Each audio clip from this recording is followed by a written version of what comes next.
Assalamu alaikum wa rahmatullah. J'espère que vous allez bien. J'espère que vous passez de bons moments, Inch'Allah. Donc, pour préparer votre nuit du destin, afin que vous puissiez donc manifester les trésors de cette nuit, comme Allah l'a dit, Laylatul Qadr khayrun min alfi shahr, c'est une nuit meilleure que 1000 nuits. Il y a beaucoup de khayr dedans. يتنزل الأمر, donc c'est-à-dire que la dimension du Amr, c'est la dimension dans laquelle Allah Azza wa Jal s'occupe de la création, là où il crée des destins, il a assigné des anges. Votre destinée, donc ce qu'il y a de mieux pour vous, tous vos droits, tout ce que vous désirez est déjà présent. Des anges qui attendent que vous soyez sur la bonne fréquence pour vous délivrer et pour vous transmettre tout ce que vous désirez, Inch'Allah. Mais bon, pour préparer ça, il faut écouter attentivement et croyez-moi, appliquez ce que je vais vous dire. C'est uniquement une question de temps avant de recevoir ce que vous désirez, Inch'Allah. Alors, tout d'abord, il faut savoir que le mental, c'est ce qu'on appelle la 3D. C'est votre réalité d'aujourd'hui, le monde matériel. D'accord. La 5D ou la dimension 5D, le quantum, comme on dit en anglais, c'est au niveau du cœur. Ok. Ce qui relie la 5D, donc alors la 5D c'est le cœur et c'est lié au ciel, hein, d'accord. Donc c'est la dimension céleste, c'est là où il y a le monde de la création par les ordres d'Allah Azza wa Jal, par le monde de Al-Amr wa Ruh. Ok. Donc euh, le mental c'est la 3D et la 5e D, c'est le cœur. Ok. Ce qui va relier les deux, ce sont les fréquences. D'ailleurs, free, libéré, si, c'est ce qui relie le tout. Donc la libération, c'est ce qui va se faire par vos paroles, d'accord, par ce que vous dites et également ce que vous pensez. En psychologie, on appelle le mot égal le signe, c'est-à-dire ce que vous dites, le langage, correspond à vos capacités supérieures, à vos capacités psychiques supérieures, c'est-à-dire votre cognition et tout un tas de choses, votre intelligence, etc. C'est-à-dire que vos capacités d'aller de l'avant dans la vie, d'être meilleur et de recevoir tout ce qui est mieux pour créer votre réalité et correspond à ce que vous vous racontez. C'est-à-dire, si vous vous critiquez, si vous critiquez les autres, si vous êtes dans l'anonymat, si vous êtes dans la jalousie, si vous êtes dans le négatif, si vous êtes que dans l'impossibilité des choses, eh bien, vous allez simplement transmettre ça au niveau du cœur.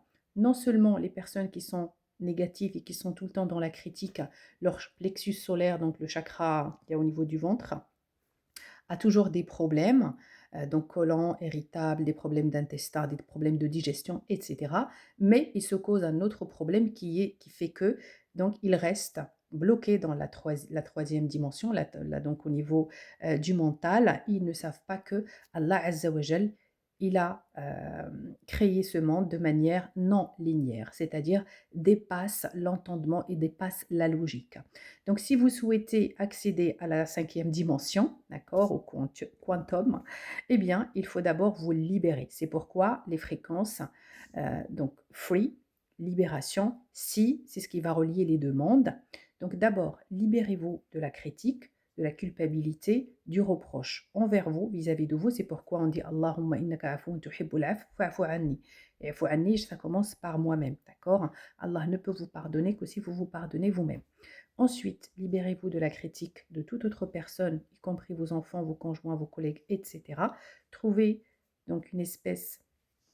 Donc, trouvez toujours une excuse pour les autres et 24 heures à 48 heures avant, faites vraiment l'effort d'être empathique et de stopper net toute critique, toute culpabilité, tout reproche. D'accord. Essayez de ne pas parler ou de parler le moins possible si vous êtes obligé de dire que voilà, des choses négatives. Alors vraiment, abstinence totale durant les 24 à 48 heures.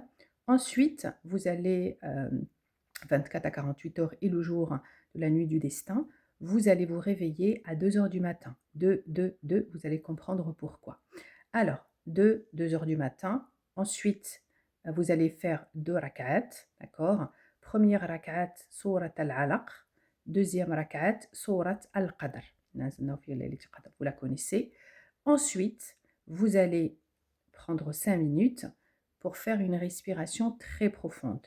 Cherchez la respiration du coffre, par exemple, pour apaiser le mental et pour faire, on va dire, comme une mise à jour et comme une synchronisation entre les deux hémisphères du cerveau pour vous reconditionner ou pour faire une mise à jour de votre cerveau. D'accord? Respirez profondément. Une fois que vous êtes bien calme, une fois que vous êtes bien apaisé, eh bien, à ce moment-là, choisissez votre doua, d'accord?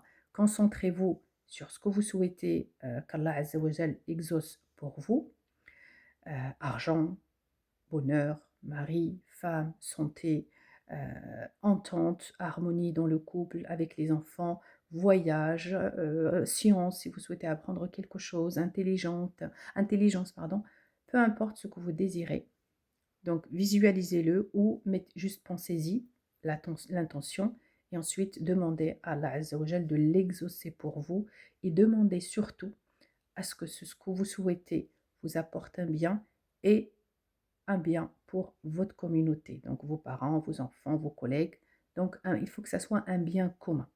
Croyez-moi, si vous suivez ça, c'est qu'une question de temps avant de voir votre prière exaucée, Inch'Allah. Voilà ce que j'avais à vous dire. J'espère que cette vidéo vous a été utile. Donc n'oubliez pas, si vous êtes sur la fréquence de la peur, du rejet ou de l'inquiétude ou une vengeance ou peu importe, vous n'attirez que ce que vous avez déjà dans le cœur, puisque la cinquième dimension ou le monde céleste, le monde des anges, le monde de l'exaucement, le monde de Al-Falah, le monde du Naïm, donc, réside dans votre cœur. Et quand vous libérez ces fréquences-là, vous allez découvrir l'ascension vers ces mondes célestes. Donc multipliez l'intention de vous purifier, multipliez l'intention du rapprochement auprès d'Allah Azza wa Jalla et de son prophète. Si vous souhaitez un accompagnement, j'ai un accompagnement complet pour ça, pour que vous puissiez vraiment être dans la meilleure version de vous-même, cette version qui existe déjà. Les malaïkas dans le monde ou dans le champ énergétique du monde de l'ordre, ils ont déjà votre destin, ils attendent tous les ans. Il y a cette nuit du destin qui attendent, donc les fréquences sont très très élevées. Donc si vous êtes une bonne personne, si vous vous purifiez durant ces prochains jours, Inch'Allah, de tout shirk, de toute association, de toute haine, de toute colère, de toute jalousie, de toute namima, de toute hypocrisie, etc., eh bien, vous allez y arriver, Inch'Allah. Si vous souhaitez un accompagnement, mon contact est donc en bas. En attendant, croyez-en à votre rêve, ne lâchez rien, respirez profondément, croyez en Allah Azza wa Jal. Ah oui, j'avais aussi oublié un détail très important. Il y a également une sadaqa à faire durant les prochains jours. Donc, si tu es une femme, il faut que tu donnes la sadaqa à un homme pour équilibrer les deux énergies, soit à ton père, soit à ton frère, soit à ton mari. Ça peut être de l'argent, ça peut être un cadeau, comme ça peut être des mots gentils, d'avoir été là pendant tout ce mois du Ramadan, t'avoir aidé par exemple, de t'avoir soulagé sur telle ou telle mission, de t'avoir accompagné, de t'avoir aidé, etc. Et pareil pour ta femme, d'avoir cuisiné pendant tout le mois du Ramadan. Tu peux lui offrir juste une fleur, des paroles gentilles si tu n'es pas marié, à ta maman, à ta sœur, si tu n'as ni l'un ni l'autre, donc à ta collègue au travail, à ta patronne. Donc si tu es un homme, offre quelque chose à une femme. Et si tu es une femme, offre quelque chose à un homme. Ça aussi, c'est très important pour être dans le don. Et encore mieux, si tu peux offrir la même chose de ce que tu désires. Si c'est de l'argent, offre une somme d'argent, même symbolique, Allah Azza wa Jal te la rendra. Si c'est de l'amour, donne de l'amour à tes enfants, à ton mari, à tes collègues, à tes voisins, à tes frères et sœurs. Donc ça peut être, comme j'ai dit, juste un simple mot gentil pour que tu puisses recevoir l'amour, Inch'Allah. Et si tu es sur la fréquence que je t'ai indiquée, tu attireras ça dans ta vie très très bientôt, Inch'Allah. Wassalamu alaikum wa rahmatullah.